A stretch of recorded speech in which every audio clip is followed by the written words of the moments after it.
So how's everyone doing, man? Good, man. How are you? Not too bad, not too bad. Trying to stay positive. Yeah. When's the last time you wrestled? I snuck down to Tids a couple of times, being a bad boy, and trained a little bit. But That's all right. last time was like a year ago in Wasaga Beach. Our Wasaga Beach show is usually our first show of the year. Yeah. Okay. And we did that show, and then it just went tits up right after that. So Wow. yeah, It's been a pretty little. brutal. I was supposed to wrestle Cody Diener like 4 times in a row, 4 shows in a row. You It's like- probably already wrestled him 104 times. I Though. know, but it's always good. It's always good. Joe, can you do intros today? Sure thing. Okay. All right. I'm just going to hit the thing. We'll start recording so we don't keep Waste it- any good stuff. Yeah, I was just thinking that. So, you know Is what? this Wednesday? Yeah. Wednesday, maybe Thursday too. I don't know. We'll see. Okay. All right. 1 sec. So are you guys recording, like you paid for the Zoom application so you can actually record off of it? So it's a few extra bucks, is it? Yeah, you can record even for free, but with Zoom, I think you have to pay just to go longer. So I think it maxes out at like 30 minutes or something. All right. Okay, Joe. I am recording. Recording in progress. Let's get the show on the road.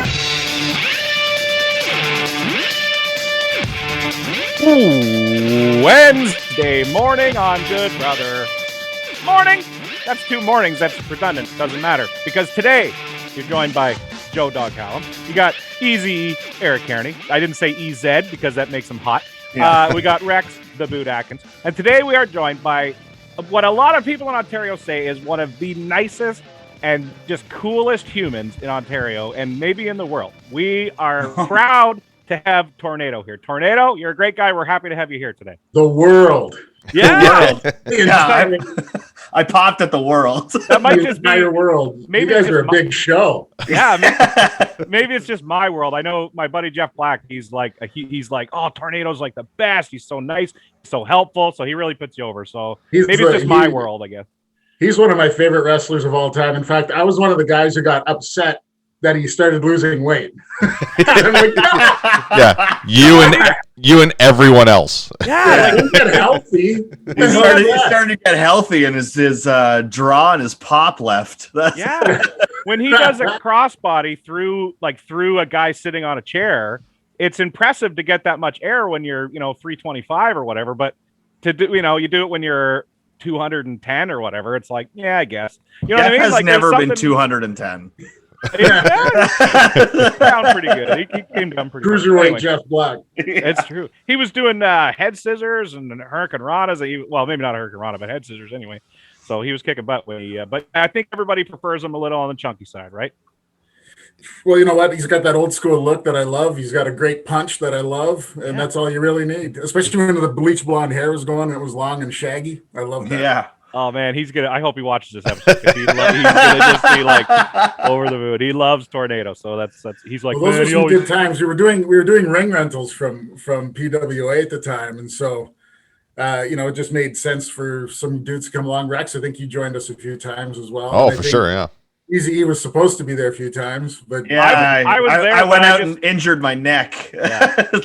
I was there, but I just set up chairs, ran the merch table and stuff. I kind of helped out a little bit too. But there you go. But anyways, yeah, so we had some good shows there, that's for sure. And those guys are a big part of it. And Lenny, of course. Yeah. And Black, honest, when I don't do the booking, okay, but All wrestlers listen to that part, okay? He doesn't do the booking. Don't message him. Don't try to get a hold of him. Stop calling me. well, there's reasons why I don't do the booking. We can get to that if you want. But I would always, Jeff Black was there. I'm like, okay, I'm working Jeff Black. Awesome. So, Yeah, he said you were on I don't know what, but like a podcast or something, and everybody was shitting on him, and he's like, man, he didn't even know me. And he was like, hey, Jeff's a really good guy. He's a really good worker. And after that, he's just like, like he just put you up there with, you're his Mount Rushmore. So, well, actually, I'm gonna send you guys something afterwards. It's just a clip of me taking a shoulder tackle from him, and I do a 360 bump.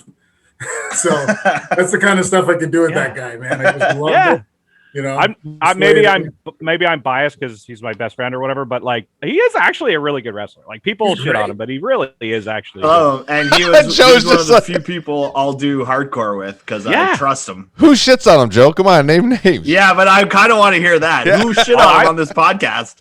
I've never heard it. I don't know. I don't know who it was, but I You're remember. such a coward. No, honestly, I don't know. I just remember Jeff saying he's like, man, Tornado was on this like interview show, and they were talking. Oh, they were like, hey, what about this fucking Jeff Black guy? He's a real piece of shit, eh? And Tornado's like, nah. So anyway, and that's the thing. Which I mean, hey, he was on Murdoch Mysteries.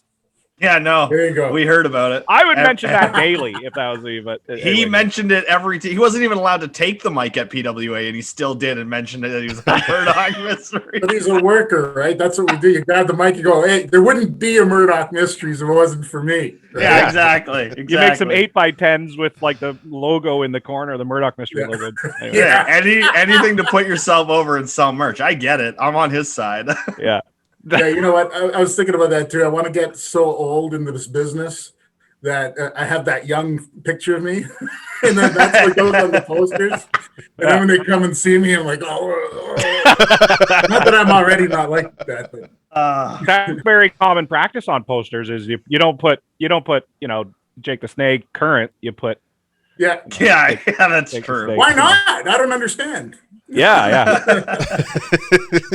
not to shit on Sunny again, but we talked about her last episode, and it's like you put Sunny 1997 Sunny or 1998 Sunny. You know, I got a good Sunny story. We had her- oh Nice. She came to Timmins with us, and so we had 3 shows, I think, with her. Timmins, then we made our way down to Toronto, and the last day is in Toronto, and we're like, "Where's the ring truck?"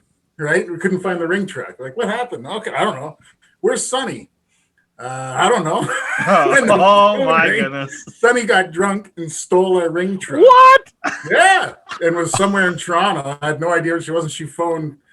At that time, it was BSE at the time.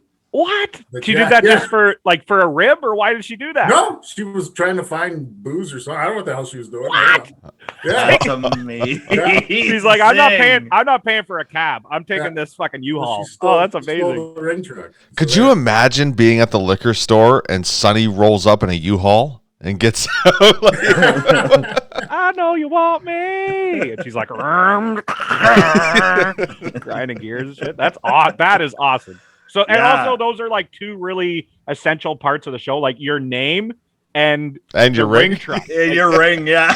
2 of the most the most important parts. Oh dear. Oh, You that's know, there's awesome. there's a guy that everybody always forgets about in especially Ontario indie wrestling, and that's a guy named he was Bert the Hurt. I don't know if you guys remember that fella.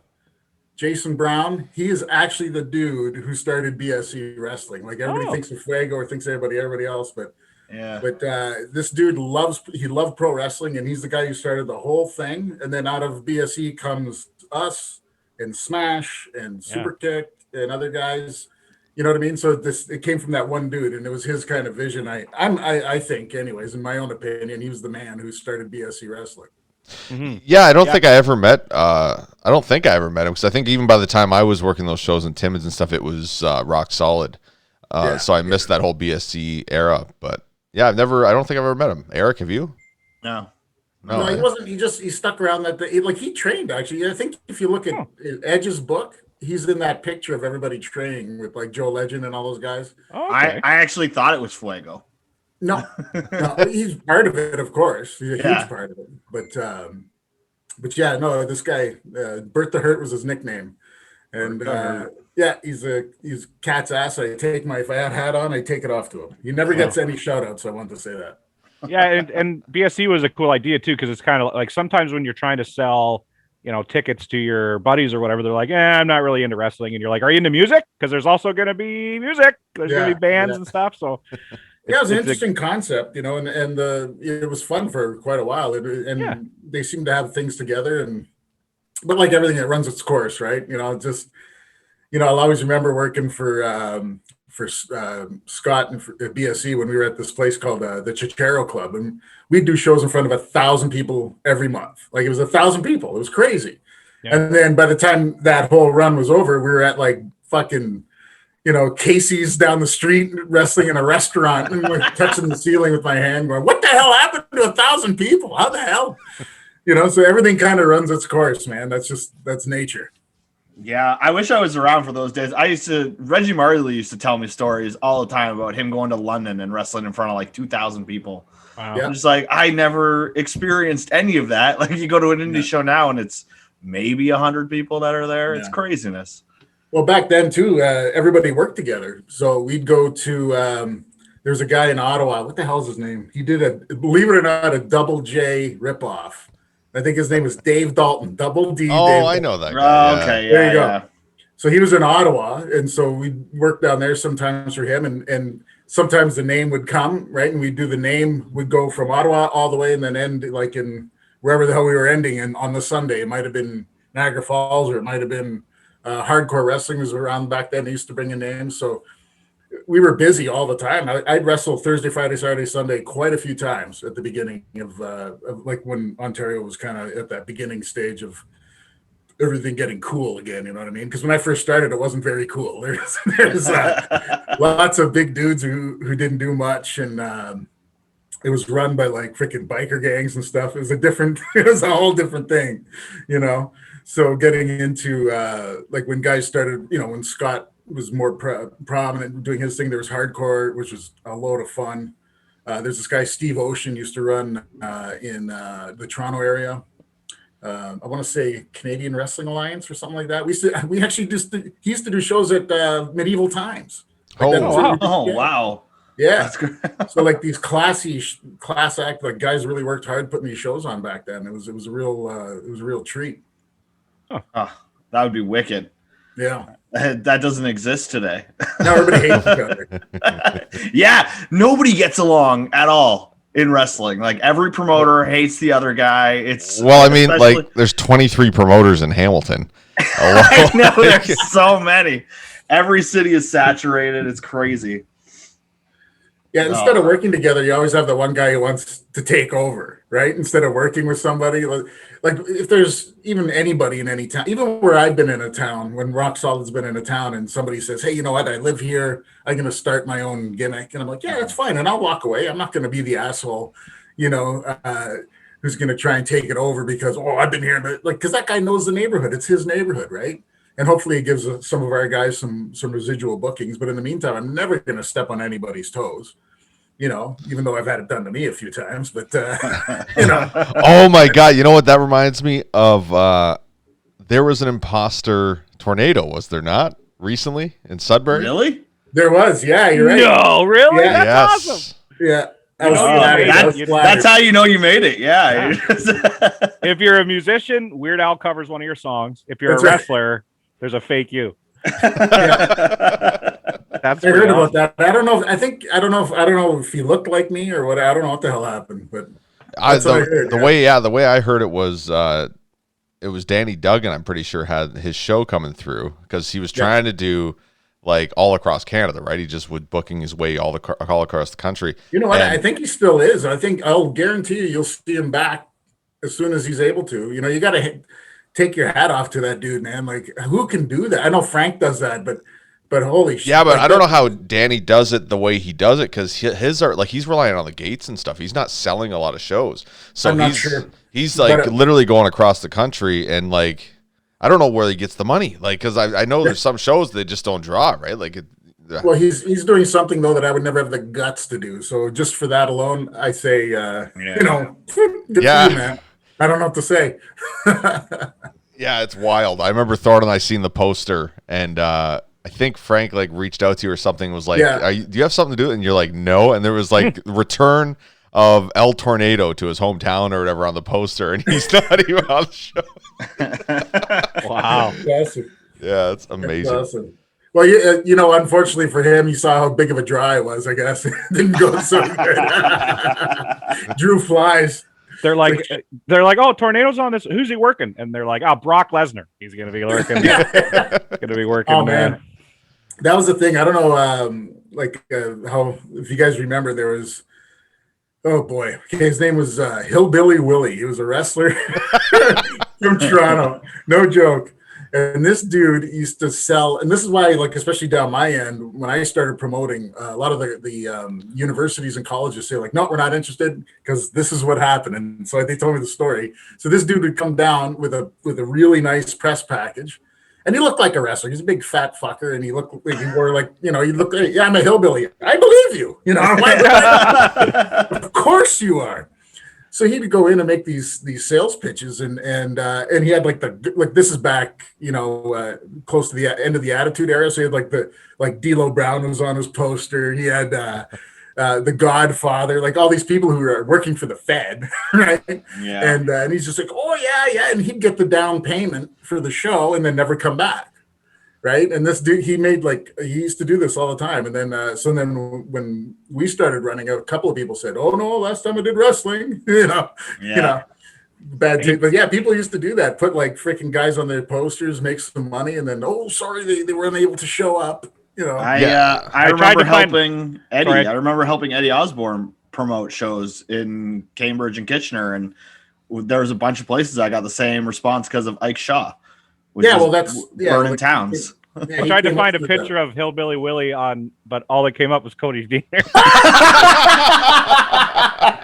That's weird. That's funny. There was another guy too out our way, like towards Dunville and all that too, that did the same thing with all those little towns. Was Willie Allen, another Willie? Yeah. Oh, geez. Yeah. Same exact thing. I remember like Never Thor got and paid different once people. by him, by the way. Not one time. Who was the promoter who stranded Billy Gunn at the airport? What? Oh, well, which Oh. one? I think that happened twice to Billy Gunn in like a few months. No way. The Uh, hardcore road trip guy. Wasn't Really? it? Oh. Because Godwin or Doug whatever? Felton did it as well. Felton did it too? Yeah, he did it as well. Yeah. That sucks. By the Billy way, I Gunn's got paid probably- on that show. That There you was- go. Billy Gunn's probably like, my new rate is like, you know, there's 12 grand or something. Just anytime he comes into Ontario. He's Yeah. just like, no. he got screwed over like 2 or 3 times, like in That a very sucks. short period of time. Poor Billy Gunn. Unbelievable. Yeah. That was the one where I think Billy Gunn was on it, and I remember again bringing up nonstop. Frank had Billy Gunn in his like little minivan, and he's just driving around, has no idea what to do with him because he doesn't have a hotel, he doesn't have like a flight, and Doug Felton had faked a car accident and said that he was in the hospital. So people are calling all the hospitals trying to find him. He's nowhere to be found. He just fucked up. Oh, it's hilarious. Wow. Oh, So what they end up doing with Billy Gunn? I think he covered his own flight home. I think Wow. he had to. Yeah, I which think is I think a bunch of marks helped him out. That's what I'm kind of thinking of. Is I think like a bunch of marks or some of the workers or something went online and actually raised the money. yeah. I That's know. good. Like Michael Elgin was right on top of it right away, like freaking Yeah. out trying to find the promoter, and probably got some people to help him. But I know initially I think he had to cover his own flight, which is crazy when you think of like big famous guy Billy, and then he's like I wonder what's going through his head at that point, like as he's paying his own flight. Like, hear Probably that- I have the money to pay my own flight. It's fine. probably fuck. like we've heard many stories dealing with the guys we deal with, and they say like, "Oh man, you wouldn't believe what happens out there on the especially in the States. Like when they don't come to Canada much. The guys we deal with, but." And they're saying, like, you wouldn't believe what happens to us. Like, it's always but that's why we're in wrestling, right? It's always an adventure. Always an adventure. Yeah, it's something. There's always a story to be told afterwards after every show. That's true. Billy Gunn's probably so experienced with that like he could smell it in the air when he showed up to the venue. He's like, yeah, this is gonna be one of those days. I can tell. Billy Gunn. Unbelievable. We had Jake O'Reilly and Anthony Darko on, and it was funny because every time they started bringing up anything that had to do with you, it would be like a story about you or something you told them, and they'd have to keep cutting themselves off because like, oh fuck, because like he's got to tell you about the story. He's got to, I remember years ago you telling me about the time. I think it was the last time you were at WWE. And you got into like a big blowout with everybody. I can't remember what happened. Did somebody get injured there? Yeah, well, yeah. So basically, it was right at the end of like we had done. So I say we. So it started. It was me. I think Bobby Roode had a match before me, and then I got in. And then there's this guy from Windsor named Larry Destiny.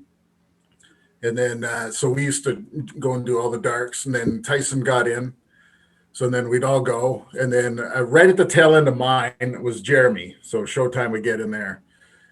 And so we like, and we're talking 4 years straight. Like sometimes we're doing 12 dark matches a year, sometimes more, and like we're just busy all the time. And so by the time this came around, I was like done. Like it's a long story, man. Like it comes up where, you're at the show and they're like, hey, Mark, can you teach this guy how to do this move? I'm like, sure. I'm all excited. Right? And then by the end of this, I'm like, Mark, you teach this guy to this? Like, no, I tell him to, he's making $1 million. Teach it yourself, So, and then that was the point. So what happened is we were working, and I did my dark match, and I come down the ramp. Tyson's going up, and then I hear that everybody's freaking out around the monitors, and I guess he was wrestling Mark Jindrak, and Jindrak Irish whipped them so hard that Tyson lost his legs and tore his ACL in half. Like I've never seen a leg injury like this in my life.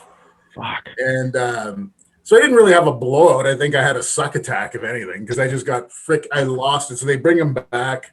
And it's just like with all the stuff going on, all the time we spent, and like it was obvious we weren't. I personally wasn't going to get anything. I was not going to get a contract, whatever. And so I just put up a stink. And then what's funny is that we were in, I think it was in Ohio somewhere, one of the stops in Ohio. And so I couldn't even bring him to a hospital, right? Like, because we're Canadian, right? So I was driving this old Ford Tempo, a green Ford Tempo. So I put up this big stink and big, being a jerk. And then next thing I know, they're lining up security and I'm backing up my shitty car into the and I got everything spread aside. I drive back, like throw Tyson in the back seat. We're out of here. What did basically that you were just angry that he got hurt during like something that was? Yeah, it was just because like the guy can't even do an Irish whip. Like you have a contract. Yeah. And first of all, you're big enough and strong enough to do damage to somebody with an Irish whip. Yeah, and endangering these guys that are just here for the Well, no, like we're all trying to get jobs and stuff, right? But we were all we were there. I was there for so long. Like my first dark match was in the 90s. Okay. So I wrestled Scott Vick. I think he was Sick Boy in WCW. Yeah. So he was my first dark match. Then I wrestled this guy named Steve Bradley, who they were putting over a lot. And there's a guy out of Ohio. What the hell is his name? He was trained by Malenko. He looked like Malenko. Shit, it'll come to me. Anyway, so and then you wanted to get a dark match. You did not want to do one of the TV shows because if you did the TV show, you just got squashed, right? So you wanted to do a dark match. You can get some offense in and get some shit over. Yeah. So and then my first TV match was was it me? Yeah, it was me and Bobby Roode against Dean Malenko and Saturn. Perry Saturn. Oh boy, that's amazing. That was the first TV match, but then I had a bunch before that. So those darks were the cat's ass, right? So I was there for when you were there at the time when you actually got to work, and the other guys were workers. Okay, it wasn't like you'd go in there and this guy doesn't know, something simple like the handshake or whatever. Like go up and say hello to everybody. So I was there for that transition when people were workers, and you'd walk in and shake everybody's hand and how you doing and where you from and all that, to where people would come in and go, "You drove in from Canada? What are you? You drove your own car? What the hell?" Yeah. I saw that transition between guys who, got the job for some other reason, and the workers. Like when we first got there, man. Like guys would be like, "Hey, because we used to do Raw and SmackDown, so SmackDown was taped on the Tuesday." Was it live back then? I don't remember. No, I think they. No, I don't think so. It. Yeah, they recorded it. So it was always the Monday, Tuesday, and then and so the guys who were there sometimes Monday say, "Hey, here's our hotel room," whatever, and they were going on to do the house show the next day, and we had a hotel room because a lot of the bigger towns we'd stay in the same building. We didn't go to town. So like you went from, and that's what I would do for you if you came to Sudbury, right? You're staying with me and I'm cooking for you and all this kind of stuff, right? And that's the way it works. And so I went from that to, like I said, "Who the hell are you? What the hell is this? Why are you shaking my hand so weird?" Why do you say work and gimmick all the time? Yeah, those words have trickled into my shoot life. All day long, man. That's what it is. Everything's a work. Yeah. Trust me. What I was- got to see that transition, right? So then when it got time to Tyson getting injured like that, just because some guy just sucked, like that's plain and simple, right? And it's not like it was it's not like, oh, I give him a pile driver and I fucked it up. No, I gave him it's like getting an arm wringer and ripping the guy's arm off for real. For an arm wringer. Like, come on now, So obviously the guy sucked, and I heard he's doing well now in Mexico, I guess. That would have been the most frustrating thing, though, is being there, knowing how good you are, and seeing guys with contracts who are just the drizzling shits. Oh yeah, but they have a look to them, so Vince signs them. Yeah, there's no rhyme or reason, man. Like, and all this stuff would happen. Like back then, the big deal was a pre-tape. So if you had a pre-tape, it was like, oh my god, So they take you during the day, and then you'd go in a room and they'd say, okay, cut a promo on this guy or that guy, or just introduce yourself. So if they spent any time at all like that on you, it was like, wow, we're in, right? This is it. And so we both, like all of us, did many a pre-tape, and it didn't amount to anything. but it is what it is. Rex has admitted that he only goes for the catering, so I got to do one pre-tape one time, and it was the most humiliating, like awkward thing in the world. Like they pull me into a room, they're just like, it's like fucking, I forget who it was. It was like Brooklyn Brawler and like just different William Regal and like just these people who I'm like sitting like, oh fuck's sake, like now I have to and they're just like, tell us a story. And just tell you a story. I'm like, oh, for fuck's sake. Like, I'm already sweating. My face is probably beat red. I told some shitty story about Tony Condello. And it was just like the worst experience of my life. Like, I remember just leaving there just completely defeated. Like, even Regal afterwards, he goes to me, he's just like, you got to bluff it a little more. You got to fake it a little bit. Wow. Oh, fuck. Yeah, I was like 23 or something at the time. It's fucking humiliating. Tell us a story, and you're like, yeah, so I was at the dentist the other day. You're like, no. That's like riveting stuff. That's riveting stuff right there. Is that not what you meant? No, sorry. Yeah. It was just craziness, right? Because like it was just always, you always have that thought, like this is the time, And then even for myself, I know there was two guys actually did mic spots on me live, and they used it on TV. So I'm like, why would they be doing this if they don't have something? And we just always flew under the radar. I felt like, anyways, Of course, like I looked how I looked, so maybe that's not what they're looking for, right? So it is what it is. So, but the fact is, I think we were reliable, and we kept getting the call, and we got paid well, and we. I was just gonna say, yeah, maybe that almost hurt you, being like, they knew you were good and that you were safe to pick as like a guy, an extra to be in a match like that, and then you almost just become that guy to them. Like, oh yeah, call up Tornado because he can take a good bump. He's good at he looks the part for this, and he'll make our guy look good. Yeah. It goes down to. I did. I worked Umaga, but when he was in 3 Minute Warning, so we did a couple of matches, and then we did this one where I did a crossbody, and he came in and Samoan dropped me out of midair, and I loved it, and it was easy peasy because the guy was great pro wrestler, fucking soft as just wonderful.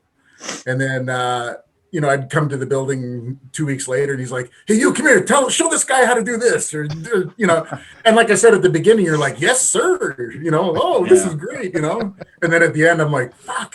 Yeah, go fuck yourself. No, I'm not showing him. I'll do it. I'll be on the, I'll just go do it. I'm not going to show him. Were you doing darks at the same time as Ruffy Silverstein?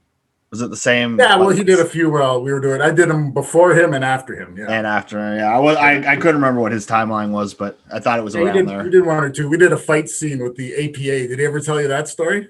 No. So we were doing this thing. It's interesting. It was live. So this year was live, probably on Raw, I guess, and it was the FBI with the APA, and so they did this scene. We were all in this gimmick catering area. So there's me, Tyson. Oh, this is a good story. Bobby, Canyon, wow, and Ruffy. Sorry, yeah. And so we're all in this like fake change room, and then there's a table. Someone's going through the table with the food on it, and then so they're like, okay, Mark, everybody's going to come back here, and then you have to fight the APA. I'm like, okay. That's so. Anyways, there was a broomstick. Somebody had to take a broomstick across the head, and I'm like, right here, because I figured I'll take and they were gimmicking the broomstick. So I'm like, okay, I'll take the broomstick, and then I'm done. Right, lay down, everything's fine. So I'm like, I'll take the broomstick. Okay, and then but they're all talking, and then Tyson comes over. He's like, hey man, and this is true. We used to we travel everywhere together. And he always, like, if some guy sucked, he'd always work him, and I wouldn't. And he's like, listen, all these times I took like and it's so true. Like we go like we were tagging a lot back then, and he's like, we'd see this guy. I'm like, oh, you have to work that guy, right? Just tag me in when the other guy's in. So he did this all the time. He's like, this time I'm taking the broomstick. He's like, screw you, I'm taking the broomstick. That's it. That's all. So I'm like, okay, fine. So that meant I had to fist fight Farouk. So the other one was his dad shop. So I'm like, okay, I guess I'm fist fighting Farouk. And then there was a big chair, like a big leather chair in the back. So I'm like, okay, I'm gonna get thrown into that chair. I'm tipping it over, and I'm done. Right? That was my plan. So this is live. Okay, so they're in the ring, and Ruffy's got to do something at the freaking at the table. So they're like the directors in the room go, okay, here they come, they're in the hallway, and like, oh fuck, this is insane, right? Then boom, the doors fly open, everybody comes in, and then I see the broomstick, Tyson's down, boom, and then here comes Farouk. I'm like, whoa, here we go. Right? I go in there, soft as feathers, beautiful punches, Nice. everything's great. He throws me against the chair. I'm like, fucking right, I'm done. I hit the chair. And then I bounce back. I'm like, shit. I come back, boom, boom again, nice and easy. Boom, then boom, everybody leaves. Okay, we're done and cut. I'm like, great. I get up. Wow, that was awesome. Thanks, everybody. Shake hands. I go, where's Tyson? He's on the ground. He hit him so hard. He was cut. He was cut all up his scalp. Oh, Like, oh man, every time. oh no. Oh, that's awesome. amazing. Yeah, Ruffy was in that thing. He was in that thing. Jeez. Oh my God, that's unfortunate for Tyson. Jesus. Oh man, every time, that poor bastard, I'll tell you. Rex, what do you think? Should we make this Wednesday and have him come back for Thursday? Or what do you want to just keep going? Yeah, just keep going. I'll just cut that part out, I guess. Sorry. Thanks, Joe. I thought you Fucking would Joe. do X like a Nah, I'll just add music in later. Okay. Yeah, it's fine. Sorry. Yeah, this is our technical talk here. Yeah.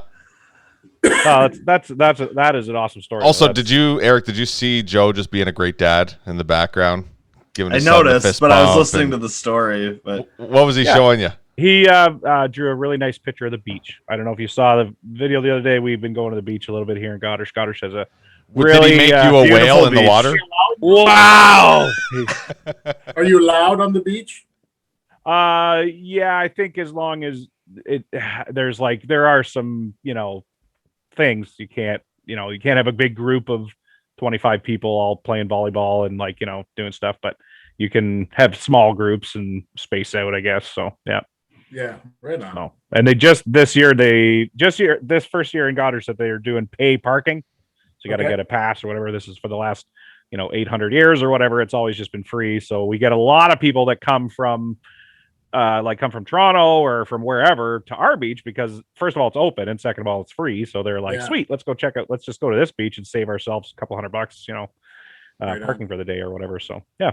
But now I guess, now you got to pay. It's like, it's probably $8 for the week or some crazy thing. It's probably nothing anyway. yeah, they just did that in St. Catharines too. And unless you live in the city, and then you can get a beach pass or whatever, you don't have to pay. But it's a time limit of 3 hours. Oh. And it's like $3 or $4 an hour or something. Yeah. That's kind of the same as they are going to send you one if you can register a car or whatever. And yeah.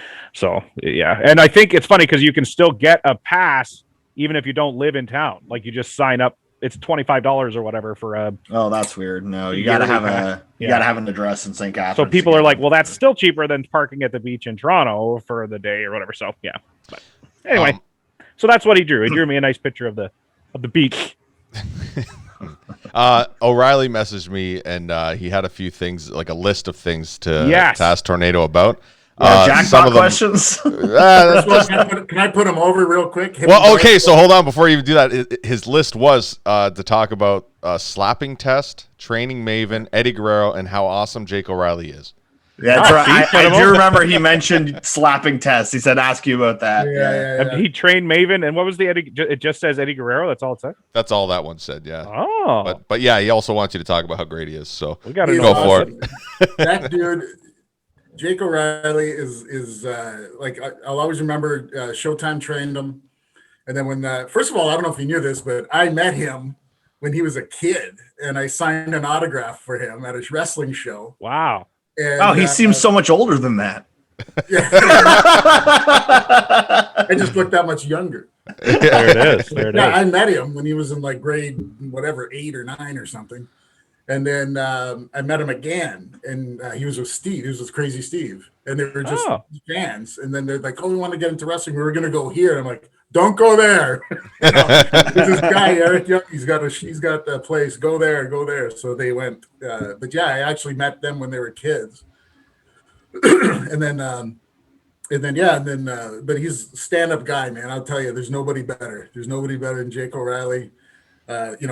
Cody Diener, like just cat's ass. We have a little group we call the the Brothers of War, and we just keep messaging each other and going on. There's Crazy Steve on there. There's TJ Harley on there. There's a whole bunch of guys. So everybody kind of tries to stay in touch. But That's better than our group name with the fat fucks there, Rex. Where they're all friendly with each other. We make fun of each other. Yeah, we just all hate ourselves and each we other. make fun of each other too. It is wrestling. Yeah. It is wrestling. It's Yeah, funny cat's ass, man. with Jake O'Reilly. seeing them as kids, because I often do that to Diener. I try to make him feel old because I used to watch him when I was a kid at the Polish Hall here in Niagara Falls. But then he usually, like, I can't really do it anymore because now I look older than him. So it's like somewhere along the line, I like passed his age. Like he was an adult, I was a kid, and then I surpassed him. Man, I've only been doing this for like 13, 14 years, and Pretty Ricky does that to me. I can't believe he was in the audience watching me wrestle. That's ridiculous. Yeah, I know. He looks, yeah. That's awesome. Okay, so what I don't understand. What is slapping test? Okay. So I was wrestling a dark match, which meant that I got to wrestle another indie guy or one of their guys who were in the training before NXT or whatever, like just signed to a developmental. And so that means you get to wrestle instead of just getting your ass kicked. In the meantime, on Raw, there was a storyline with Test, Stacy Keibler, and Big Papa Pump. So they were doing something on Raw, and then they canned it that night, and then they gave and they're like, "Mark your wrestling Test on Sunday Night Heat." So like, oh, okay. So Test's pissed off that that this thing that they were working on is over, and he started big timing me backstage, and like I've known this, like he's from, like first time I met him, I was training, like we were both, like he had just gotten signed, and I was coming out of Ike's school, and so like I knew him. Like I didn't know what the hell why he was big timing me like this. I could just assume it was because he was upset that his gimmick got kicked off TV. So then I'll always remember this because I wore Weens. I was in good enough shape that I was wearing Weens on TV, but I forgot to bring Gitch underneath, so I was just like bare balls under the. So if anything happened, it was out there. But anyways, so he's like, "What do you want to do?" And I said, "Well, I'm gonna go after your leg, blah blah blah." And he's like, "No, you're working my arm." And I'm like, "Well, listen, man. I go, your arm's the size of my entire torso. Like, I think it'd be better, And then we just got into it, and it was stupid. And I'm just like, "Okay, man, whatever. Let's just go out there and see what happens, I guess." So then he left, and this is right at the tail end of, like I said, when I was getting all pissy, having suck attacks all the time. So then I remember I was at the ramp at the Gorilla, and Terry Taylor comes up, and he's like, "You nervous?" I go, "No, why?" And he goes, "You should be." Oh my I'm god! like, "Oh, fuck." So anyways, we go to the ring, and there's one little thing we had talked about where I slap him at the beginning. So I'm like, I look at him, I'm like, "Oh well, here we go." I just wind up and I smacked the shit out of him, okay? As hard as I could. He didn't flinch, and then he gave me the receipt. And he popped my eardrums for about a month. Both eardrums. Just one shot with his freaking hand just cut my ear. He nailed me. It was the stupidest thing I ever did. That sounds like you were set up. Like that was a setup. He's like, yeah, just slap me. Maybe. Let's see. He's like, I'm gonna Maybe smack Taylor the was shit. in on it. Yeah. Maybe Taylor was in on it. Yeah. Oh man. Yeah, so that was the slapping test story. And then the rest of the match was okay, but it was just bizarre. The whole night was bizarre. Oh You know. man, I got cupped once in the ear, and I felt like it was difficult to wrestle. Oh yeah. I was Yeah, just- throw your balance off. Everything. yeah, everything was just ridiculous after that. Yeah, man, that's something else. And then you can't hear, right? So like you're in there in a headlock and the guy's talking, somebody's talking, and you can't even hear them. Yeah. All you hear is beep. Wow. 2 weeks, man. It was nuts. It was like getting hit by a garbage can lid in the Oh, side of the God. head. This was was this short hair test at the time, or Yes. was it? Yeah. Okay, yeah, I see. What was next on the Jake list? Was it Eddie Guerrero? Eddie Guerrero, yes. All right. So we used to go to the before the shows would happen. Around noon, we'd all surround the ring, and we just chain wrestle everybody. So guys in the main roster, us guys, whoever else. We just chain wrestle. There was no punching, kicking, of course, all that stuff. I'm not going to say this guy's name, okay?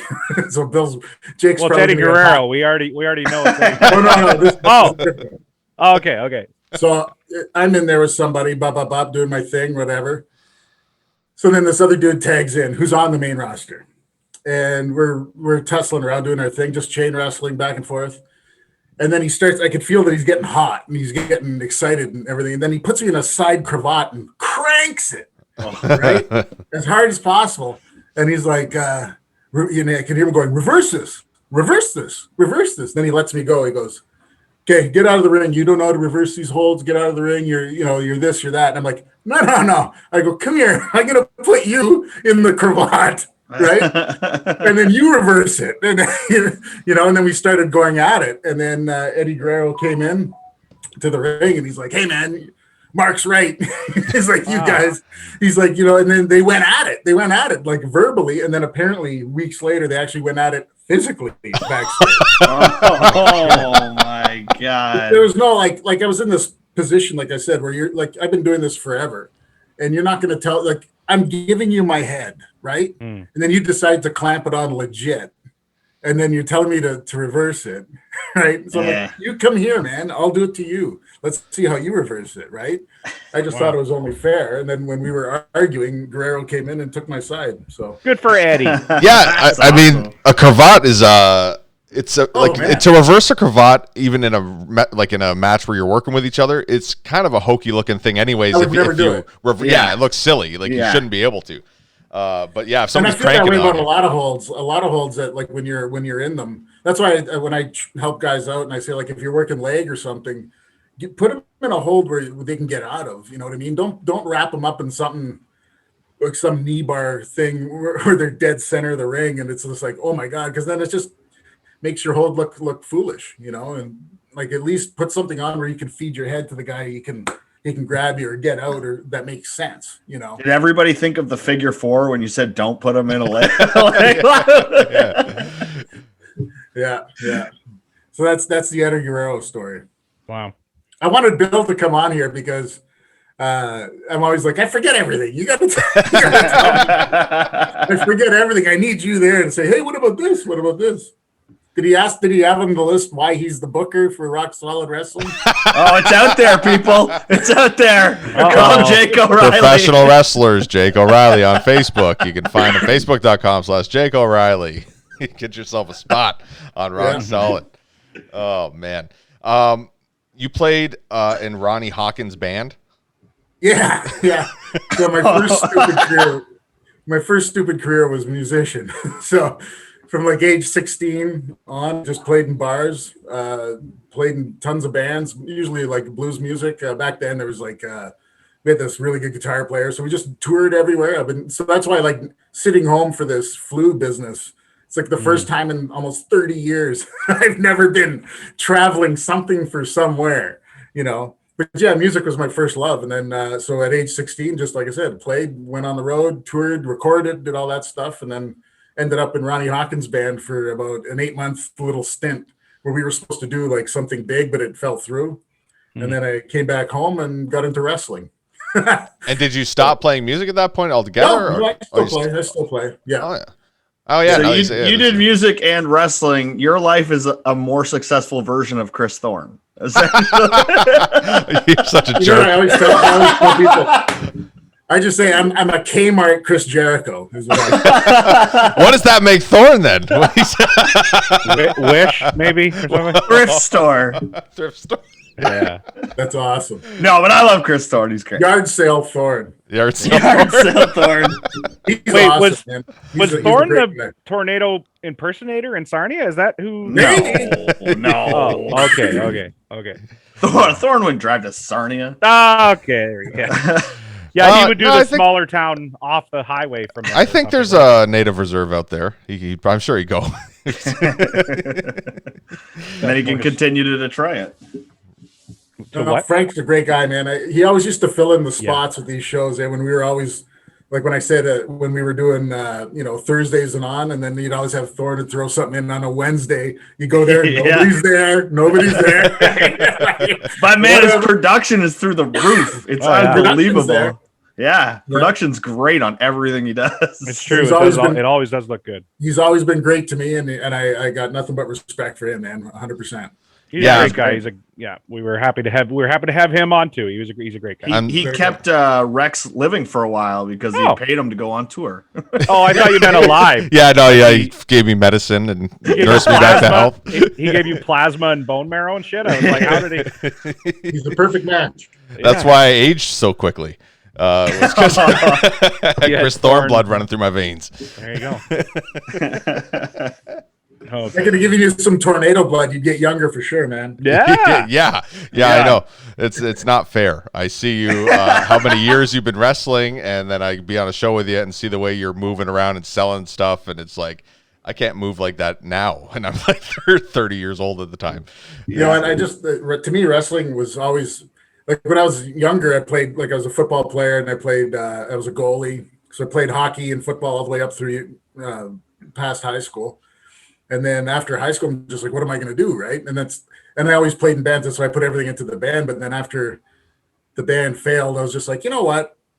I got to get into a business where if this thing flops, it's my fault. You know what I mean? Yeah. Like, it's not because some guy decided not to come to work or some guy's getting married, he's not playing anymore. I'm like, screw that. I want this to be my fault at all. And then, but with wrestling, I always thought it was too small. I just thought it was too small, you know? And then I went to an indie show. I've never been to an indie show.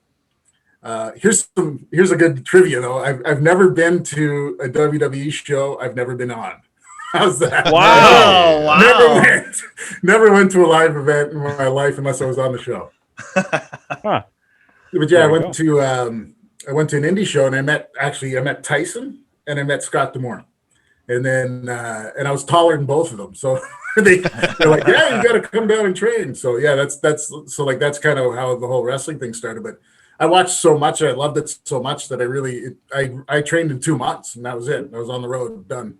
It's funny because Mick Foley said the same kind of thing that you said. Like he was like, I didn't really like team sports because I found that I would just like he said he would just kind of turn it off and let the other guys play and just kind of sit back. Whereas Yeah. wrestling was like, this is just me. Like Yeah. so it's kind of the same thing you said is like, let's this is going to be my fault if I don't make it and my my triumph if I do. Right. So That's right. Yeah. I always say that, like, if I'm in an airplane and it's crashing, I want to be driving that freaking plane. yeah. You know? Yeah. That is not what I think at all. I'm like, please, somebody land the plane. And I'll tell you this too: 100%, I will survive. That's the other thing. Everybody will be done, and I'm like, shit, I'm alive. Oh well, I'll just walk out of here. Just walk out of the jungle. You know? I can see Tornado's like, move. Yeah. Push people out of the way. I do feel that way sometimes on super long road trips that I am the only one that I want driving.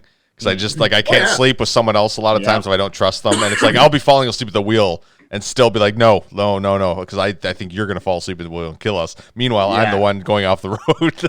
When I did the drive to Texas, Rob kept offering to drive like Ryan Swift, and I did the first 18 hours, and I was like, no, and then we probably almost died, and I was like, all right, Rob, just drive for like an hour, I'll sleep, and then I'll finish the rest of the drive. I didn't want anyone else driving the car. The scariest part about that is because you've been driving for so long, is now you close your eyes and you're still seeing the road. So like every time you start to fall asleep, for me, I just wake up violently, like, because I think you think you're still driving. Yeah. Yeah. Oh, yeah. man, it's the worst. Not to go back to my only friend in wrestling, but me and Jeff did the same thing one time. Coming back from a show, and I finally talked him into please let me drive, because he had worked. You know how Jeff is. He only sleeps an hour and a half a day or whatever. So he's sitting in the passenger seat of his car, and I'm driving. And he goes, and he tries to grab the steering wheel, but it's just the airbag of the dash. He goes, like he's grabbing, and then he's like, "Oh, dude, what? Fuck." One I'm like, time- that's funny, because if you had just kept driving, you probably would have got like more rest than being violently like every 15 minutes, like trying to grab for the steering wheel that's not in front of you. The same thing happened I was with Asylum. We were coming back from Boston, and at the time I had a little drinking while driving charge, so I didn't have a license. Right. But he's like, look, I'm like passing out of the wheel. Can you please just drive? He's like, I know you can drive. I'm like, yeah, no, I can drive. It's fine. So I get behind the wheel on the highway. We were going down for about 15 minutes, and he's passed out. And then he just out of nowhere wakes up violently. His hands charge into the ceiling of the fucking car. He's just like, "Ah!" And he like hands on the thing, and he's got them pressed against the ceiling. He's screaming, "Ah!" I'm like, what the fuck? And he goes, oh, and he calls. He's like, man, I thought we flipped over. I thought we flipped, like he thought he was upside down. he had nightmares while driving. Oh no! Were you listening to like Metallica or something? No, Like, actually, I remember really specifically crap? I was listening to like really old country music, and it was just like nice, mellow, like Okie from Muskogee type shit, and it's super low, and he just like had a panic attack and freaked out. That's funny if you're like used- you've got like a CD of wrestling theme songs, and like Razor Ramon or Mankind's theme song comes on, with, The car crashed. and he's like, no, yeah. We had a good driving story here is Tyson and I so when we do the dark matches, we'd go to Halifax, like the furthest we were Halifax, and then we drive, if we were doing like Green Bay and all that, we go, well, it was basically all the way around like Lake Michigan. So if it was Ohio down the Windsor way, and then Chicago at the tip, and then Green Bay. And then, so when we did Green Bay or Chicago, we go through Sudbury and then cross over to the Sault Ste. Marie, then cross there to Sault Ste. Marie, Michigan, and then drive straight to Chicago. So we were doing that, and that poor bastard missed the turn. And next thing I know, we're in Windsor, and I'm like, what the hell? What are you doing in Windsor? Like, I don't know. And he goes, you got to drive me to Sudbury. 7 hours. That poor bastard drove me to Sudbury and then drove 7 hours back to Windsor. Son of a bitch. Oh Yeah. my god, it's like Dumb and Dumber. You drove Oh, yeah. 6 hours in the opposite direction. Yeah. That's a nightmare for sure. Yeah. Oh, that's great. We never made that big of a mistake, I don't think, like going that far. Like we used to always do it actually going up for you guys to Timmins. We'd end up going straight to like Cochrane instead of going to Timmins. That was the biggest pain in the ass because there's like a little turn that you have to make. I'd always fuck with Jeff because he'd say, okay, so when we get to this exit, I'm going to signal and exit. You keep going straight. I'm going to exit. You keep going straight. And I'd be like, okay, I got it. So every time he would be getting on the exit and I'd signal just so that my light would be on, like it looks, Yeah, and he'd so- be like, fuck. And you could see him in the truck. You can see him in the truck, like trying to like guide me. And then I just unsignal and wave at everyone. He'd be like, fuck, man. He'd get all pissed off. Oh, and another time too, we had to put some air in one of his tires. One of his tires was a little low, so we stopped at like a gas station. It was super cold, so I was putting air in the tire, and I licked the car and pretended my tongue was stuck to his fender. So I'm like, what am I gonna do? And he's like, fuck, man, are you kidding me? Like, He's like, "Are you fucking serious?" And I'm like, "What? Get some water." So what am I gonna do? And then he was freaking out, and then I just pulled my mouth off and laughed at him. But it was pretty funny. I mean, It was it's gross mean. that you I- licked the car, by the way. Looking back, it was mean. I should have done that, but I did test first to see if my tongue would actually get stuck, and That would have been great if it just did get stuck. I know. Yeah. I like how like small your ribs are. like I'm gonna get him with this one, and it's just Yeah. like Oh, I yeah, put my they're signal not- on. Yeah. Got him. Got you, man. Yeah, they're not. Yeah, exactly. I can't do the big. They're the not big ones. Mr. Fuji ribs. No, or like Dynamite Kid or something. Yeah, I can't I can't go hard.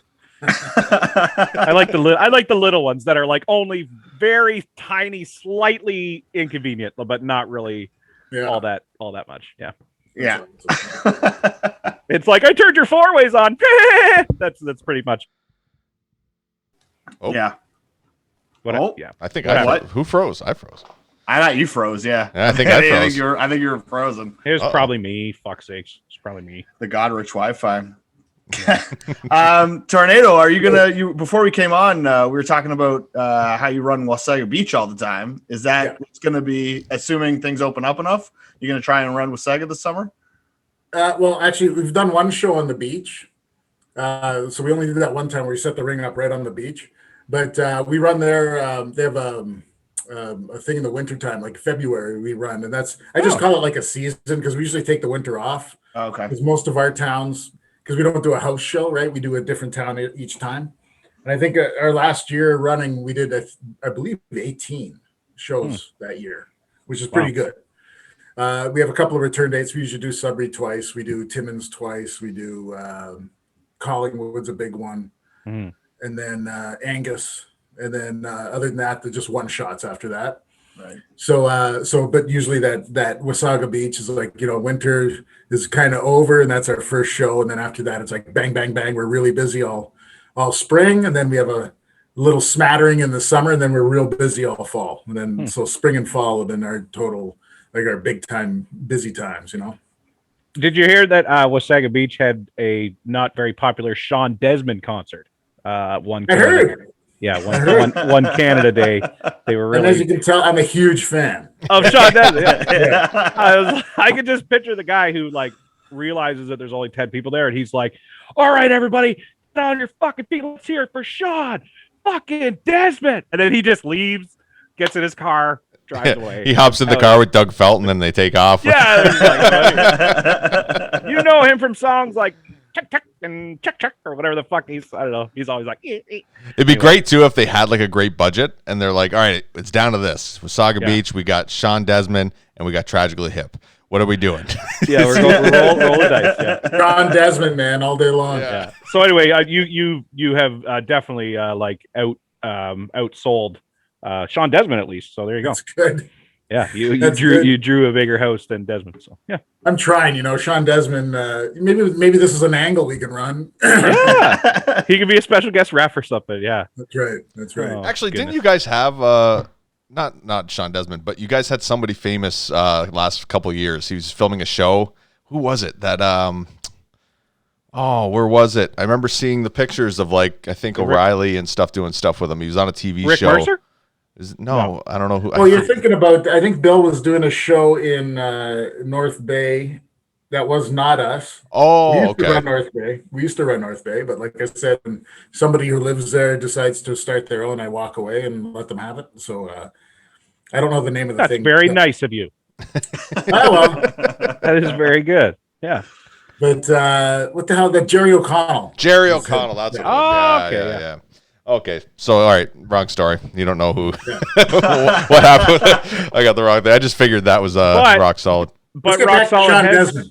yeah. But Rock Solid had like in Collingwood, there's been like Ricky Steamboat, Mick Yeah. Foley. Oh, then you had yeah, as far as you had wrestling Bret names, Hart yeah. one year, I think, right? You had the Hitman, you had Ken Shamrock. Shamrock. Oh, Yeah, that'd like, be I mean, cool. yeah, you guys have pulled in some. I got heat from Mick Foley at the one Collingwood show. Really? Yeah, because I was wearing That's Jeff awesome. Black's Hardcore Hick T-shirt, and he goes, "Are you the Hardcore Hick?" I'm just like, no, it's not me. It's Jeff Black. He's the Hardcore Hick, and I just try to put all the heat on him. I'm like, That's yeah, no, it. he's the guy ripping your gimmick off. Don't worry about it. Wow. Mick Foley at that show, he was doing like a autograph signing, great big lineup, and there was a lady that came with like a, I don't know if it was a seeing eye dog or like a, you know, like a assisting dog, you know, a helper dog. And the dog comes up and I'm like, oh, I wonder if Mick's going to be like, hey, what's with the dog? He literally goes and the dog jumped up on his lap and he took a picture with Sacco and the lady. And I was like, wow, that's really, I thought it was really cool. He's Yeah, like, the Collingwood's been like our big show every year, and John Edwards is the fellow who lives there and does a great job. He helps the promote psychic? Psychic? No. Oh, that's right. The Mentalist. Yes. Mentalist, yeah. No, he's the serial killer, John Edwards. Oh, yeah, there it is. Okay, Yeah, no, he's been amazing. He's been part of Rock Solid since the beginning, and you know, just doing that area, and then he does all our graphics and stuff like that. So he does a great job there every year. We had Demolition too. yeah. They're always we don't usually do shows. names, but I like to put the guys over. I like to have our talent in the main event spot. Mhm. Once in a while, when a sponsor really wants to get excited, then we'll bring in somebody. And John just kind of found, you know, doing the one big show a year, that'll be the only time you'll see a name. You know, DiBiase as well, I believe. Mhm. And we like to go with the classic guys. You know what I mean? They come in, do a shtick. They'll like punch me in the face for the finish or whatever. Hooray! Yeah. Everybody's happy, and then they sign gimmicks, and then we're all happy.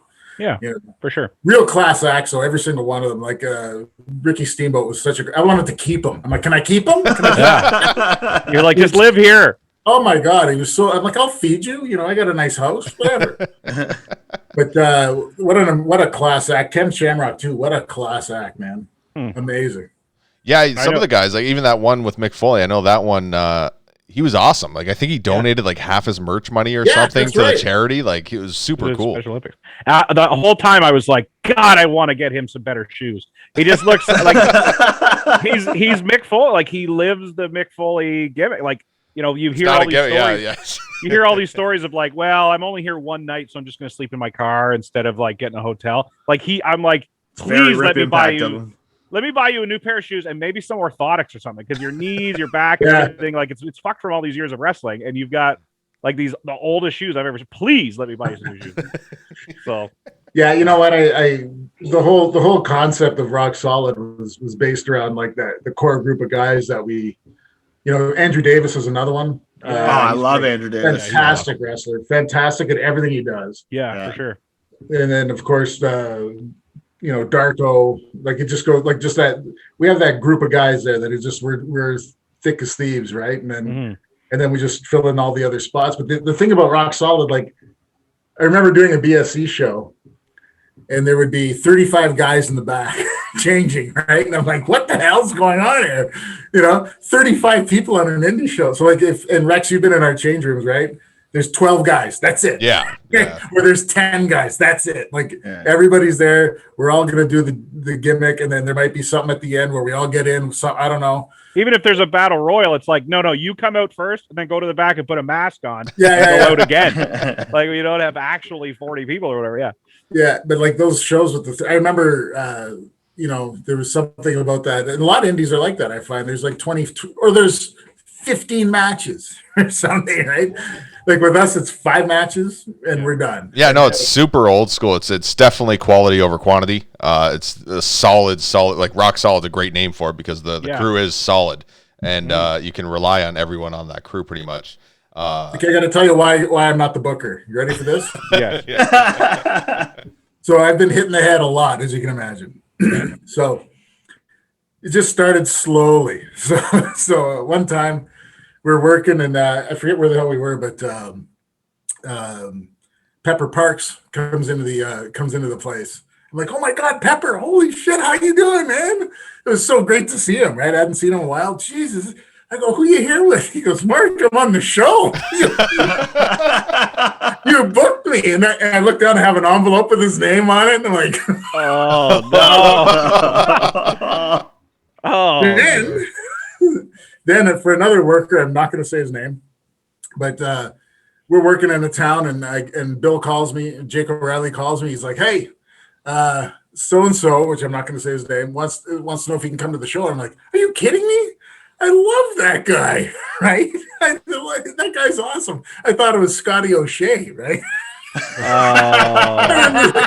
This dude shows up. I'm like, who the hell are you? Who the hell are you? He's like, oh, that's the guy you said to come. I'm like, oh, that's not Scotty O'Shea. That's the guy you love. Oh no. And there's a couple other like senior moments. So I decided one day they just like, oh yeah. And then there's one time that Bill put together this, was it like a Facebook thing where everybody's on it, like a messenger thing. And so you do one per show.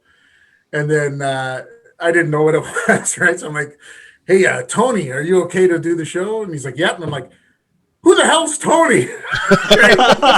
He goes, hey, everybody can read what you're typing. Oh You know? And then I'd forget, and I'd be like, what the fuck is this? What the fuck is that? And he's like, Mark, you got it. Okay, you're done. You're done. Yeah, He like yeah, takes me off everything.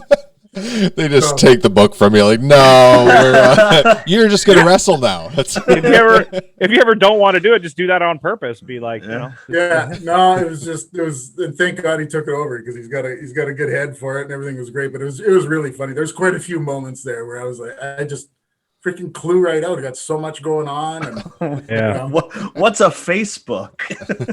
yeah, it's literally a book with my face on it. There's a life on it. So before we get out of here, I know you're not really big on social media, right? Nope. Okay, but where can I'm everybody not. find Rock Solid Wrestling? Oh, Rock Solid. Okay, Rock Solid Pro, I guess, on Facebook, and then YouTube is Real Rock Solid. But if you want to get a hold of anything, get a hold of Jake O'Reilly. That's how you get a hold of me. He knows which cave. He knows which cave I'm in at which time, and how to shoot up what flare at what time, and then sometimes he'll cook a steak at the edge of the forest, and then I come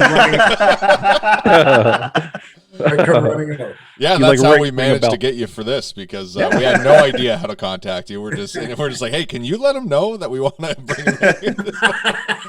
I don't know where he is, but I don't want to drive to Sudbury and just start looking around. Some people know where to find me, some people don't.